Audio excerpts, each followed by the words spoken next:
Welcome to the Hope, Health, and Healing podcast.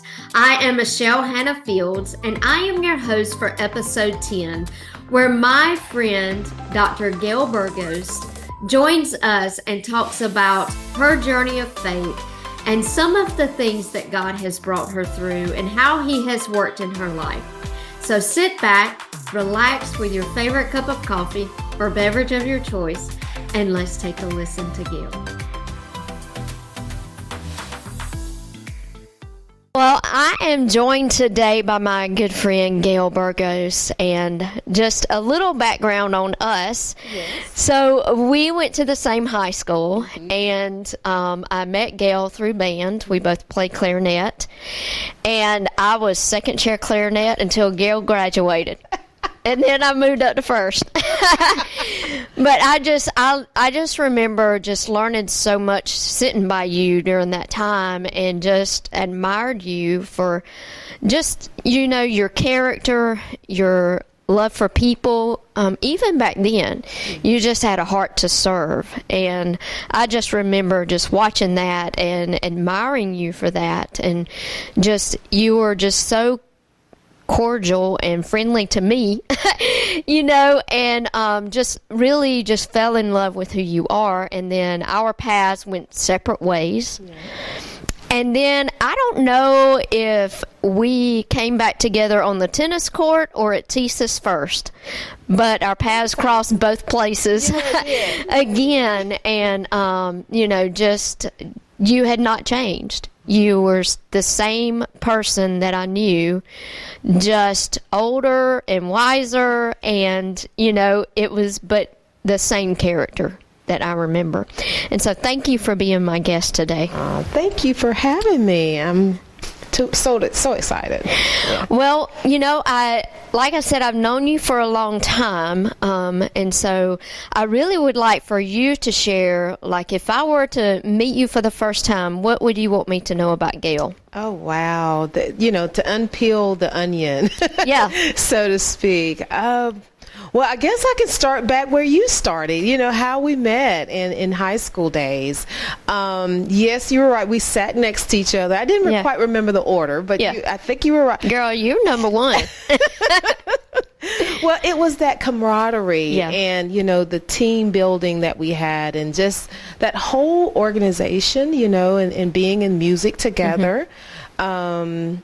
It was very tight bonded, regardless of the class that we had, whether we were one class from each other or two classes, it didn't matter. We were just all very united. And I remember even the appreciation of the diverse aspects. Yes, it was African Americans and Caucasians, but that didn't matter. Yeah. It was that love that we had, and the pride and the joy that we had in our school. Mm-hmm. I also remember the academics, that we were both very smart. Yeah. We got our grades. Right. We made the principal's list or the dean's list or whatever, the honor rolls, together. And we just knew who that circle were, and I just remember that was a characteristic that I admired about you. Oh, thank you. But definitely the faith and the Christian aspects and the character, if I could speak on that. I know you're asking to speak about me, but as a part of how I admired you, as well, and just that fellowship and that love that you had for people shown in yourself. It was a light that was there and present as well. So I was drawn to that, not just because we were chair partners, but the same spirit, the same kindred spirit. Right.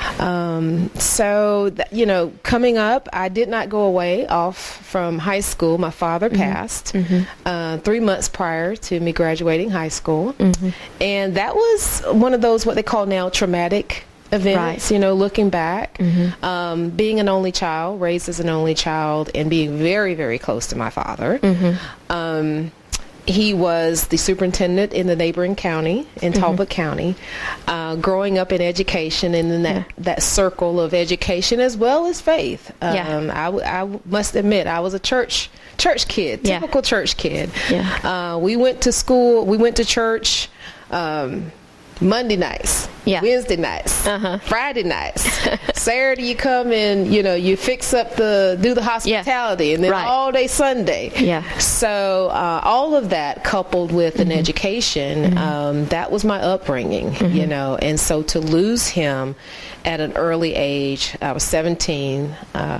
It was very traumatic for me. And so, but I had the support of not only my family, but we talk about Manchester and that setting of friends, and really got me through, and the support, the prayers, the love, all of that had a huge part. Well, as you know, I married my high school sweetheart. Yes, Mr. Pedro. And we were actually best friends. He wasn't that love interest back in the day.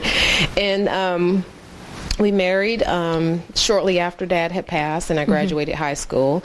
And he was, that anchor, and we continue to, here we are, 37 years later, and 3 daughters, and 3 beautiful daughters, I might add. Thank you.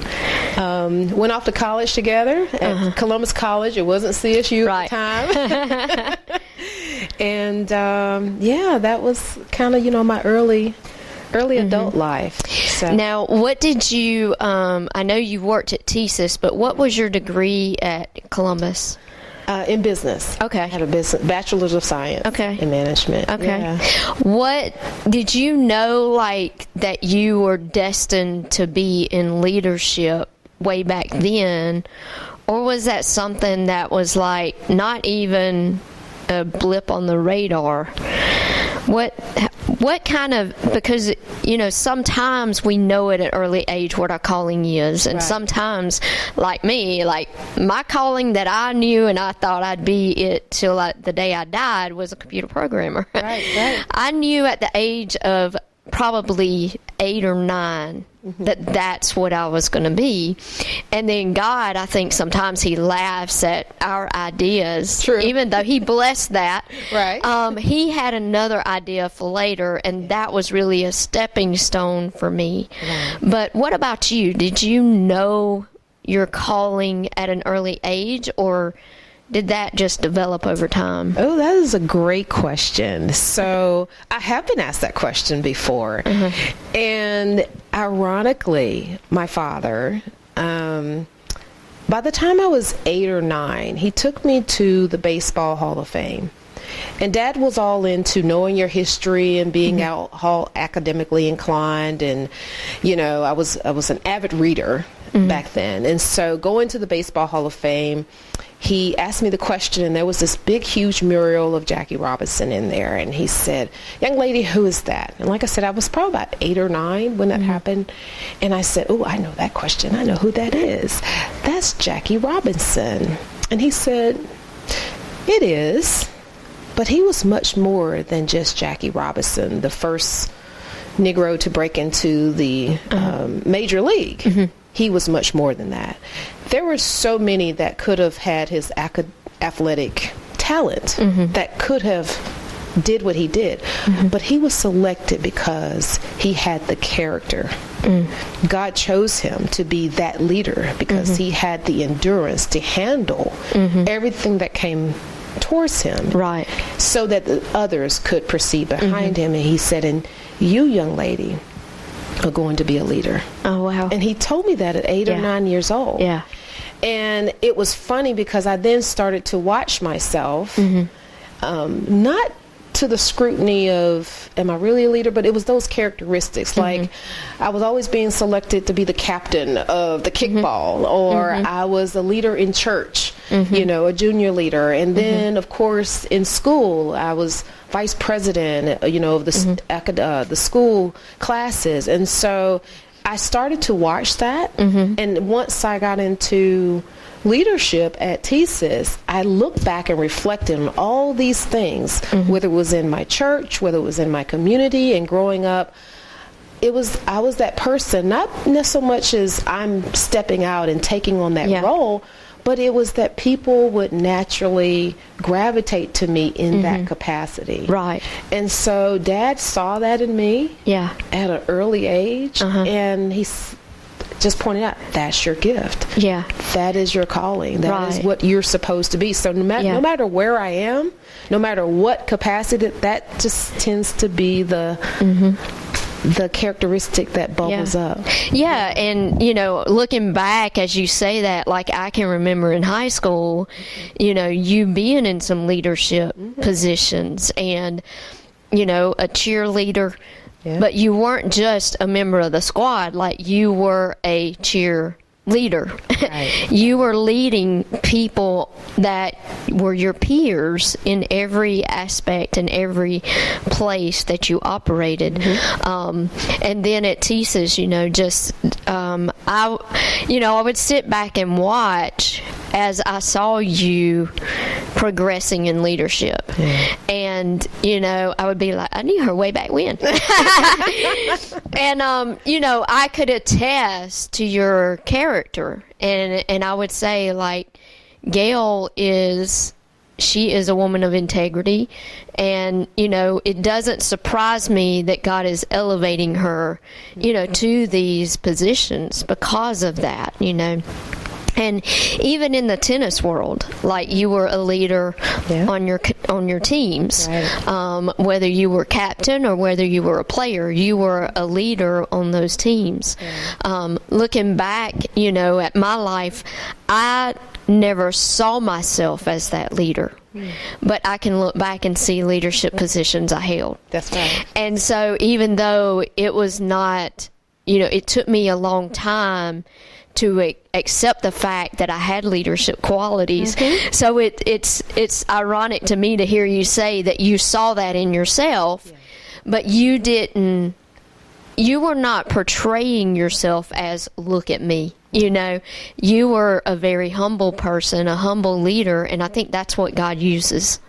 He tends to use those people because you aren't taking the glory for yourself. That's You're right. always giving it back to Him. Amen. It's always for the glory of God. Always. Yeah. So talk about, like life, at TSIS and how you saw God moving in your career. Definitely, as I said, it was, being a church kid. I did give my life to the Lord at 10 years old. It wasn't something I felt just compelled to do because I saw the other kids doing it. I really understood what that meant and the salvation that came with being a child of God and the promise of eternal life. And so that was the intrigue to me at that young age. And I will say, too, in that same vein, that I learned from my mother the power of prayer. Wow. She was a praying woman. And I remember her taking me to prayer meetings and to prayer circles and to missionary meetings and even to Oak Manor in Waverly Hall on Saturday mornings. I was playing the piano, and she would go and visit the elderly that were there, and she would pray for them. And she would pull me in, 5 or 6 years old. Of course, I didn't want to be pulled into the circle with, a bunch of older people, but I learned what that meant, is my point, of, praying by faith and believing just a small inkling of what that prayer means, and to believe that God will deliver. I think as I got older, and of course instilling that same belief into my own children, into my own circle of friends, into my network, I started to learn that through that faith that God doesn't just answer your prayers, but He also answers when you're ready to receive it. Right.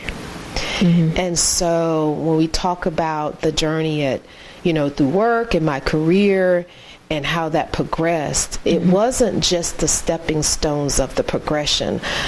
I can look back and see where God was moving me because I was ready to receive that blessing in order to be elevated into the next position, and doors would just open. It amazes me, and I share this as a testimony to a lot of people, even to the young girls each day. And I said, when you are obedient and you're faith-driven and you're purpose-driven, and that each day when I wake up, I said, God, don't just be with me, live through me so that others may see your glory, and let your light shine through me. The door is open. The key to success, that really is the key to success. You use the gifts that God put in you. And you don't use them at 30%. You don't use them at 50%. You don't use them at 70%. You use that gift at 100%. Yeah. Every action that you do, everything that you believe, you resonate from your mind down through your spirit and through your heart and through your hand. It is aligned to that gift that God has blessed you with. And when you use that, success happens. Yeah.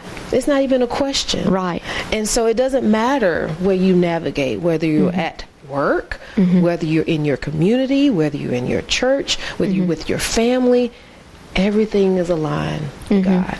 And you don't waste time doing all that other stuff. Yeah. You know? Yeah. You don't get distracted by doing things that don't align to your gift. Yeah. And so when I look back again at my career at TSIS and how it progressed, and it was all, the path was laid out. Yeah. You know, God, my path is made. Right. I'm just obedient to go where he leads me to go. Yeah, and I love that. And, you know, there's a scripture in Isaiah, and I can never remember the actual chapter and verse, but it says that you will hear a voice behind you saying, turn this way and turn that way. You do. And he guides you on that path as long as you're in tune with him and listening to where he's guiding you. And he'll open the right doors, he'll close the wrong ones. And, you know, it's so important, like you said, just to operate in your gift. And, you know, a lot of times we don't really fully do that. Yeah. But if we can, if we will, then we are at peace because we are in line with God and in alignment with what he wants. And, you know, that doesn't mean you won't face hard times. And so a lot of times people will look at you and look at me and be like, their life is perfect. And they must have never walked through anything hard. But that's not true. No. And so I would love for you to share, you know, one of, I know you've walked through some hard things. I know years ago you were diagnosed with breast cancer. Talk about what that felt like to hear those words, and then how your faith really carried you through. Sure. When the diagnosis came, it was a blow because it was at a time when, based on all the stereotypes and the biases that you heard, that it was terminal. You know, are you going to get through it? People have died, and I didn't know what to think. Of course, how old were you at that time? I was 28. Wow, I didn't realize you were that young. Yes. Wow. I was only 28. And I found it myself through the whole breast examination. And I think with, you know, having a loving and supportive husband, as Pedro was, supportive family, and my daughters, you know, I knew that, and of course by faith. My faith was strong, and as long as I knew that God was there, you know, you have to believe in your mind, first and foremost, and in your spirit, that's where healing starts. Right. You know, it doesn't start, it resonates through the rest of your body after you anchor in that. And I just remember I was very quiet about it. I didn't share it with a lot of people. I think my work family and my work circle were the only people that knew. And I got through it, you know, and it was not terminal. Yeah. You know, I was healed. I went into remission. And here I am many years later, 20 plus years later almost, where I am living and thriving and have not had any other complications. Now, there have been a few more scares where repeated tests, and even today I have certain what they call like pins whenever I go for my mammogram. The spots that are there, it will always be in my breast, and so that'll come up on the mammogram as spots to check. But I'm a living and walking testimony that by faith and just believing that I shall be healed, I am. I've had some other health scares along the way. When we talk about life is not easy, it's not. You look great on the but God, you know what? When God fixes you up and shines you like a brand new penny. That's right. Now you shine like a brand new penny. That's right. That's right. But before that, it was rough. One other health challenge that I did have, and this was all tennis related. And work related, believe it or not. After about 20 years of being in the IT world, and you and I both can attest, many nights being on calls, working, head down. Well, I was playing tennis on the court, and I got this tingling in my feet. Not my knee, but in my feet. And I said, oh, that's weird. And it felt like my feet was asleep, Michelle. And so I was destined the following week, that weekend, to go out of town with Pedro to Tybee Island to celebrate his birthday. And we left that Friday. I remember the ride down to Tybee Island. The numbness or tingling sensation had moved up to almost my knees. So from my feet to my knees. And I said, oh, well, it's just from the ride, it's just 2 or 3, 4 hour drive, and maybe that's what it is. But it was consistent. It was not going away. So the next morning we got up. Instead of going out and shopping and everything, he took me to the ER. They ran the test. We're not finding anything, ma'am. You look fine. When you get back, you need to go to your own neurologist. Came back that Monday. Tingling had progressed up to my waist. Primary care physician said, we're going to get you in to see a neurologist referral for that Tuesday morning. When I got up Tuesday morning, Michelle, I could not walk. Pedro had to carry me into the car. We drove to St. Francis. We had to wait because he had to work me in. And literally after 6 hours later of sitting in the waiting room, the neurologist saw me, and he said, we need to admit you. So they wheeled me across the butler's pantry in the back at St. Francis into the ER and admitted me. The next morning I got up, and they said, we're going to do an MRI on your upper lumbar here, not your lower, but your upper. And that afternoon when the test results came back, I had degenerative disc in 4 places. 4, 5, 6, and 7. And so he asked me, he said, may I ask you a question? I said, sure. He said, what do you work? What do you do? And I said, I work at TSIS. He said, it's a desk job. I'm not trying to insult you or anything. I said, sure. I said, yes, it's a desk job. He said, you have what probably has progressed over years as technic. From constantly sitting with your neck in a downright position. And I think about all those nights on calls, production calls and things. I'm sitting on the BlackBerry, remember that? Texting away, typing away, working on my doctorate. Right? Sitting there with my knees propped up on the bed, writing papers after papers on end and dissertations. And so, I kind of sort of did it to myself. And then when I would feel the tiredness, I was like, oh, I just need a massage. I didn't realize, honestly, Michelle, the damage that I was doing to myself of having improper posture and from hours on end looking the wrong way. And so, long story short, to be finale with it, I was in operations for 6 hours. In ICU for 12 days and hospitalized for 28.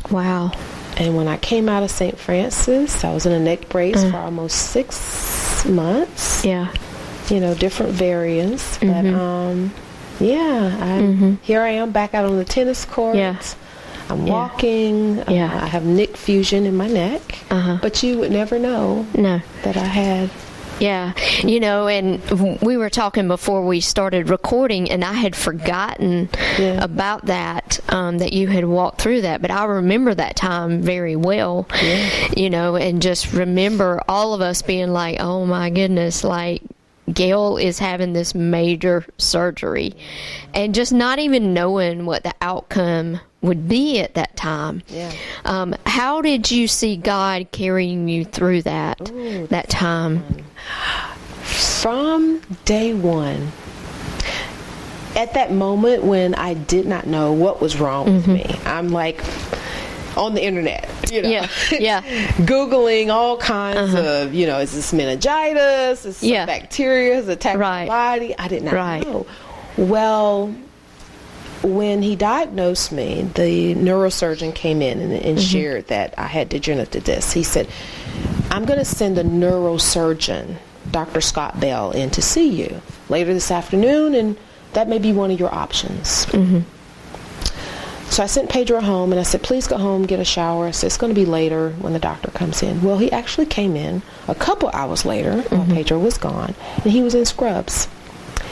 And he shared with me, he said, here's your 3 options. You can have the surgery to repair your disc. You can go into therapy, number 2, or you can do nothing about it, number 3. The choices are yours. Well, I sat there, and my fingers were going, and he could see tears starting to roll down my face. Now, this man does not know me. He comes over. He puts his hand on my hand. He said, may I pray with you? Wow. I said, yes, you may. Dr. Scott Bell prayed for me in that moment. Wow. And when I opened my eyes, mind you, I was still crying. Yeah, I can imagine. But I felt peace. Yeah. And that had to give you comfort knowing this surgeon had enough faith to pray for you in that moment. In that moment. Remember God. I mean, truly, I tell you, that was God. Yeah. Yeah. When Pedro came back, I told him, I said, they found the problem, and I'm going to have surgery. He said, you going to do what? I said, yeah. He said, are you sure? Let's get a second opinion. Let's get a third opinion. Gail, that's major. I said, I'm fine. Yeah. And Dr. Bell is going to be the one to do it. Yeah. Yeah. Nobody else going to touch me. No. Not if he's a praying man. That's the one I want. Indeed. Yeah. And here I am. Yeah, that's awesome. You know, God knows exactly what we need and, you know, who to send our way. And I like to think, or I know for a fact, and I tell people when they walk through things like that, it came as a surprise to you, but it didn't come as a surprise to God. No.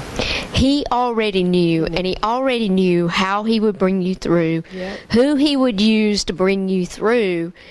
And we get so caught up sometimes in trying to figure it all out. Oh, yeah. When we just have to trust God because he does already have it all figured out. That's right. That's right. He already knew that he would have Dr. Bell waiting on you and ready, you know, and he knew how he would comfort you through that and guide you.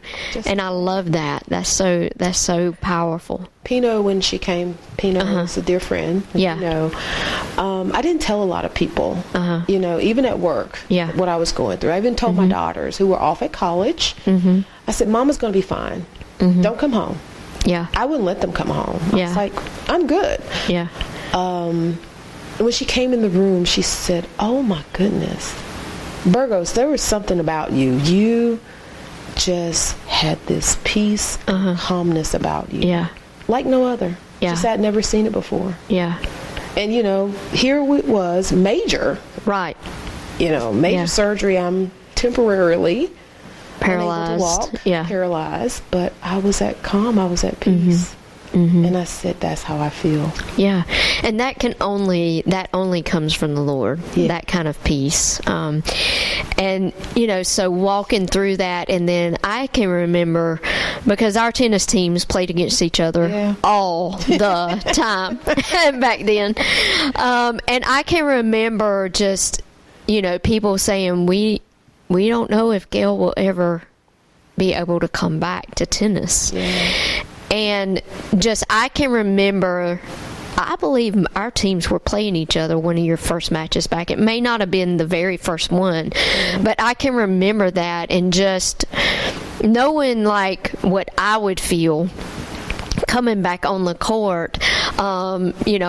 I've come back on the court one time when I had an injury, and I knew, I was a little unsure. Yeah. Did you have that kind of thing too when you came back on the court, going, I don't know how this is going to turn out? Did you have any kind of hesitation at all? Not at all. Yeah, and that comes from the Lord too. Just that courage to get back out there, and to play, and just knowing and trusting that healing had happened. Yeah, and I felt that. It's not bizarre. I think as a woman of faith, right, when you have that, it is. I was fine. It's godly confidence. Yes. Yeah. I knew. Yeah. I knew then, before the surgery even happened. Yeah. That I was healed. Yeah, that's awesome. I love that. And so, I know, life takes different turns sometimes. And so one of the things that I would like to highlight is just how you pour back into children. And so I know one of the things is that you started a scholarship in your dad's memory at the high school where he was superintendent of schools. So tell us a little bit about how that came to be and what your experience has been having that. Oh, wow. Talk about memory lane. It took me a while. Yeah. Now, that was hard. Going back to Talbot County. When the funeral services were held, it was in the gym at Central High School, formerly Ruth Carter. And I remember, I've shared this even as a Facebook post, that I walked into that gym, and it was the traditional old where you only had one side of the gym with all the seats on it. It was not the two-sided stadium that you have now. And it was wall to wall. It was seats on the floor, and I just remember seeing all of these faces, and I buried my head, and Pedro to my left, my mom was to the right, and I blacked out. It was so deafening and heart-wrenching and grievance for me. I never wanted to go back to that place again because of the pain that I felt. It was the last reflection of my father. It was not until 30 years, almost to the date, literally to the date. I was appointed to the Partners in Education board here by the Chamber of Columbus, and Talbot County happened to be one of the districts that was in the group that I was working on. And I said, you know what, I'm going to work on, I'm good. I'm going to actually go up and visit the school. And so on the drive through Box Springs, through Geneva, Box Springs, and I started to reflect as I was going through the peach orchard. All of those fond memories came back. And when I pulled up at the school, the children there was dressed in uniform, and they said, "Welcome home." Oh, wow. I was greeted by the new district superintendent and the board members and the staff, and I was just overwhelmed. I spoke to the FBLA students about my journey and who Professor King, because they affectionately called him that, was, and here I was, this chief of staff to the CIO of TSIS, and what a remarkable little country girl like me has now been able to become a global leader. And they then took me on a tour. And when I walked through the library, there was Dad's picture. And I lost it. I would have to. I had not seen him since he died. Wow. And it was a beautiful oil painting that they had. The class of 1967 had dedicated an oil painting of Professor King. Yeah. And it was great to look up and see the man that he was. Yeah. And I made a promise that day that I would give back in his honor. Mm-hmm. And that is where the inaugural J.B. King Jr. scholarship came from. Yeah, I love that. And, I remember seeing that oil painting you posted when you started that. And I remember him well just from when he would come pick you up at football games and practice. And here was this stately man that would pick you up. And I remember having such respect for him, even though I didn't really know him. Yeah. But he just carried himself and, just his presence. He was just a solid presence if you were around him. And so I love that they welcomed you and that they honor him, and that I believe in moments like that God gives us what I call those good hugs from him, and that brings some healing as well. Those places that you've long since forgotten, that God's like, okay, well, I'm going to give you just a little more healing through this, and you're able to walk through that, and then that you give back, because there's some children in Talbot County who need somebody like Dr. Gail Burgos to pour into their life, and they may not have somebody like your dad at 8 years old, when you were 8 years old, is telling you, you have something special within you. These children that you're gifting a scholarship to may not have anybody in their life saying, you can be whatever you want to be. I believe in you and I'm investing in you. And when you award that scholarship to them, that's what you're doing. You're saying, I'm investing in you because I see something special in you, just like my dad saw something special in me. Mm-hmm. So I love that. I love that you have done that. Thank you. So talk about your journey from being a leader at TSIS in your career to where you are today, leading Girls Inc. Oh my goodness, that's a good one too. Yeah, I love asking these good questions. Yeah, you do. So that entire journey, 25 years, I set out to retire at 50. Mm-hmm. I did. Mm-hmm. And I think that's when God laughs too. He's like, you think you're retiring? I've got something else in mind.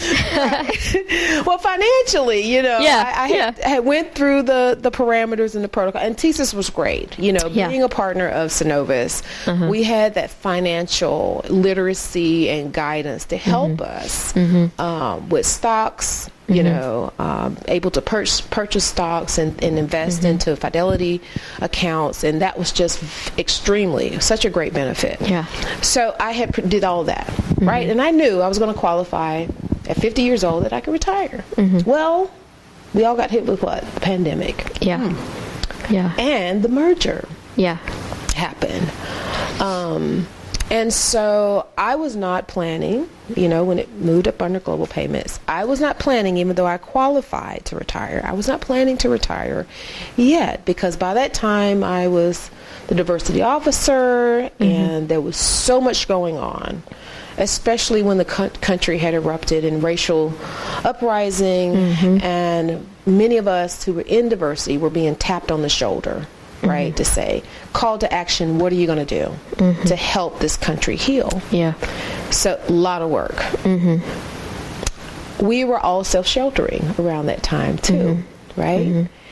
And had been in the house 9 months, Michelle. Washing, on Zoom calls, washing clothes, dishes, cooking 3 meals a day, doing all of those things around the house. And Pedro said, woman, I got to get you out of this house. You're going to go crazy if you don't. Yeah. Well, I was terrified, as the entire world was, right? Yeah. People were dying. Yeah. Millions were dying. Mm-hmm. And I said, no, I'm not going anywhere. He said, I got it. So he took me to a serenity and healing spa in Tennessee. Mm. Peaceful, tranquil, no devices. Mm-hmm. The internet couldn't even reach up there. Yeah. No cable. Yeah. And it was just me, Pedro, and God. Uh-huh. So for a week, we were there. Mm-hmm. We walked, we hiked, we prayed, we meditated. You know, the kids couldn't get in touch with us. Mm-hmm. It was until we came down off the mountain. Yeah. Into the valley and actually had some service. Uh-huh. We would call and check on them and make sure they were okay. Yeah. And it was on the return home. Sunroof was open. And God said, push the button. And mind you, Pedro's driving. And I said, are you sure? Mm-hmm. And Pedro said, sure of what? I said, I'm not talking to you. I mean, it was that clear, Michelle. Yeah. Push the button. Yeah. I got back. That was on a Sunday. We were returning from the hills of Tennessee. That Monday, the deadline was for me to submit for the severance package was that Tuesday. Mm-hmm. I came back in, and mind you, I was still, God, are you sure? Mm-hmm. Not to say that I don't believe when he gives me direction, right? But I still questioned. Right. You want to be 100% sure. Yeah. He said, push the button again. Yeah. I said, oh my goodness, I haven't spoken with my boss. She doesn't know I'm going to do this. Can I give it a heads up? Well, I couldn't get in touch with her because she was going through her own challenges. Yeah. I had until midnight to push the button. Well, I pushed the button because I was obedient. And as soon as I did, I felt, oh my goodness, this peace, this tranquility, just the whole alignment of being obedient. It was there. I had this whole feeling of assuredness yet again come over me.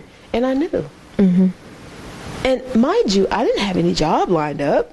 Yeah. Nothing. Yeah. I just had pushed a button and I was obedient. Yeah. Well, of course, my boss couldn't believe I did it because she got in that Thursday. She saw the notification. She's like, oh my goodness. And I told her what I just shared with you. Mm-hmm. And she knows I'm a woman of faith. And she said, I know you are being obedient, Gail, and it's okay. Mm-hmm. I don't know what we're going to do without you, but it's okay. Yeah. And so I was good. I made my exit. My oldest daughter became pregnant. Mm-hmm. And she had the babies early. The grand twins were early. They were preemies. And if I had not pushed the button, I was still going. God knew all of this. He saw all of this before. I was able to spend 8 weeks when the babies came home to help them and my daughter and my son-in-law through their first critical few months of living. Yeah. And I wouldn't have been able to do that. Right? It was also during that time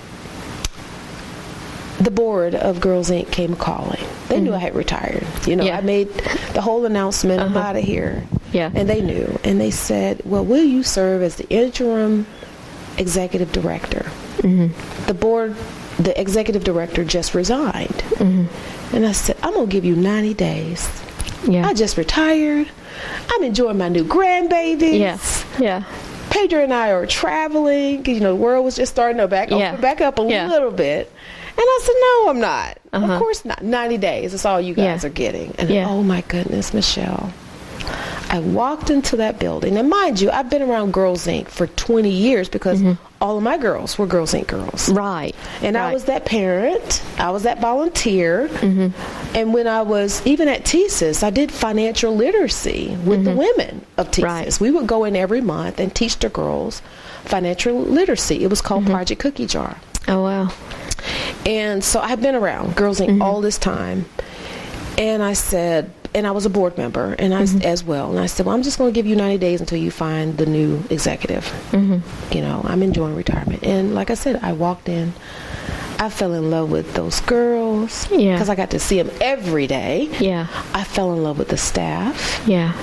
And here I am. Yeah. And so when the applicants came out for, you know, people putting in for the role, the staff unbeknownst to me, they did a petition. They all staff signed the petition and said, if Dr. Burgos is not the executive, we all quit. Oh, wow. Yeah. And I told them, I said, it's not up to you all. I love you, but it's not up to you. Yeah. If God wants me here, this is where I'm going to be. So here I am. Yeah. That's awesome. 2.5 years later. Yeah, it's awesome. I love that. And I love that your girls were a part of it and that you served so beautifully with them for so many years. I know that we partner with them as Corda to have tennis with them. And so it's been a blessing for our tennis association to be able to have the girls, Ink Girls, you know, in some clinics too. I love that partnership because tennis is so near and dear to both of our hearts. Talk a little bit about Sisters for the Love of Tennis. Other love. Yeah. That coincides with, of course, tennis. Well, tennis started out for us, part of that group, 18-ish years ago, I guess, something like that.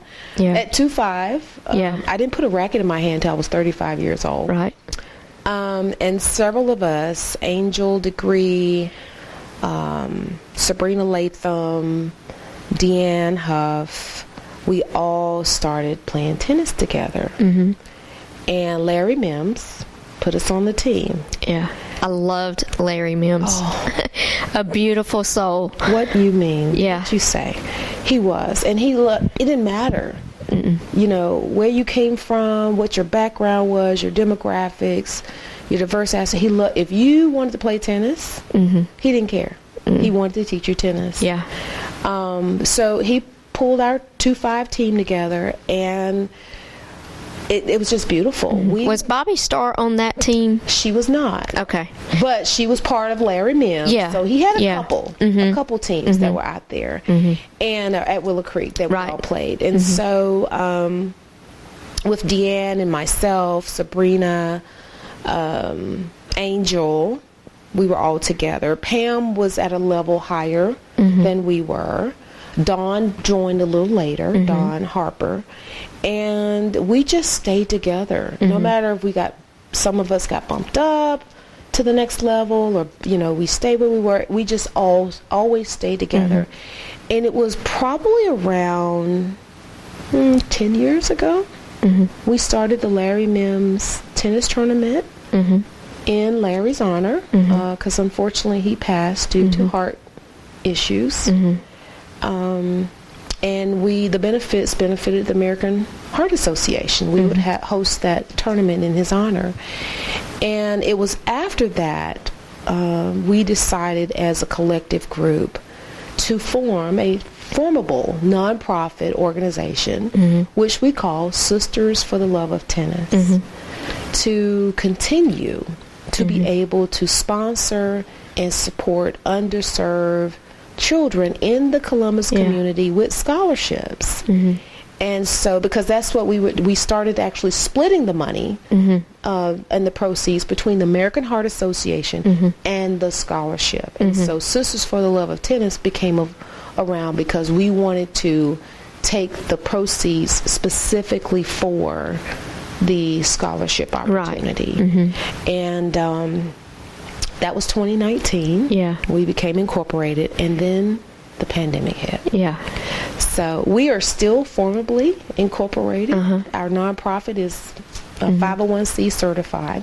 But it's been really hard to get back and to have a tournament or a benefit to be able to generate the revenue. And so when we do give whether it's a quarter sponsorship. Usually the ladies and I, we are giving from our own personal donation into the organization to be able to sponsor an opportunity for an underserved child. Yeah, I love that. And I know y'all have sponsored several over the years.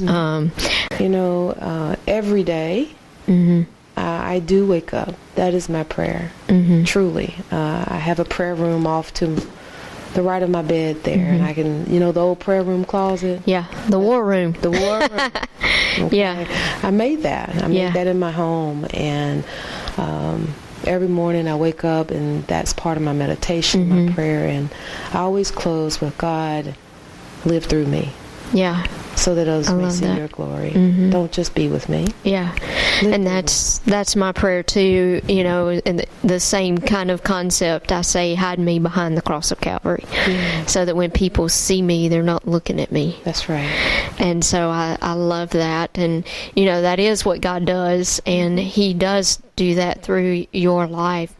So I have 3 questions I ask all of my podcast guests. Yes.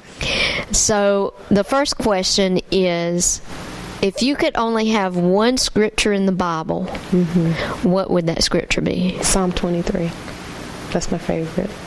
Ever since I was a little girl. I guess because it was the first one I learned to recite. I'm just being honest. Yeah. That is my favorite. Okay. Yeah. Well, I'll tell you a funny story about Psalm 23. Okay. So I heard my granddaddy quote that all the time. Yes. Okay. But, punctuation is important. True. And he wouldn't punctuate when he would say it. And so he would say, the Lord is my shepherd, I shall not want. And I always was like, if He's your shepherd, why don't you want Him? And it wasn't until years and years and years later when I was actually reading the Bible and I saw that there is a semicolon there. The Lord is my shepherd. Right. I shall not want. And I was like, oh, I get it now. From him reciting it to you reading it. Yeah. It made more sense. It made more sense, yeah. Yeah. Well, I love that. I do love that. I love the end of it, too. One of my friends that's an evangelist, she preaches a powerful sermon on that chapter. And she pulls it out, surely goodness and mercy shall follow me all the days of my life. And she's like, she's preached, I've heard that message many different times, but it's like, surely goodness and mercy, they're chasing you down. That's what it is. They are chasing you down. Yep. I love it. Yep. So, okay, second question. And I know you and Pedro have traveled quite a bit. And actually, when Doug and I were talking about our honeymoon, we reached out to you and said, hey, where do you suggest we go? And you recommended St. Lucia and your travel agent. And so that's how we went. But if you could pick one place in the world, where would your dream vacation be that you maybe have not gone to yet? Australia. And it's on the list. Okay. Awesome. I love it. Are you going for the Australian Open? You know it. Yes. That's on my list too. Yeah, I love that. Yep. Down under. That's right. I can't wait to see your pictures. He wants to do the whole outback and the great white shark diving. No, I just want to go for the koala bears and the kangaroos. Yeah. And the awesome. tennis, The tennis. So I live vicariously through you, watching all your adventures. I love when y'all travel because I get to see all your pictures and you document your trips. Third question. Yes. Are you a coffee drinker, a tea drinker, or neither, and how do you like it? Ooh, coffee. All right. How do you drink it? I do put cream and sugar, Splenda. My coffee, my preference is with the French press. We have coffee beans from Costa Rica that we brought back that are my favorite roasted blend. But when I cannot have that in the morning and I'm rushing, I will go for Dunkin' Donuts. I gotcha. Well, good deal. Well, Gail, it has been a real joy having you here today. Yeah. Thank you so much for coming and sharing your story. I know that it will inspire so many people, just your story of faith and just your journey with the Lord. Thank you so much for having me. Yes, ma'am. It was near and dear to my heart. Yeah, same here. Enjoyed it. Thank you for joining us on Hope, Health, and Healing. I know that Gail's story has inspired you and encouraged you and has just shown you what living a life of faith can look like.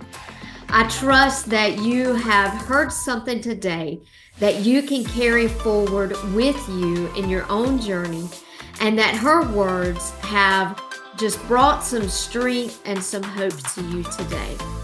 So please join us next week as my friend Tammy Beverly shares her story of faith with us. Be sure to like and share this podcast with your friends and family. Thank you again.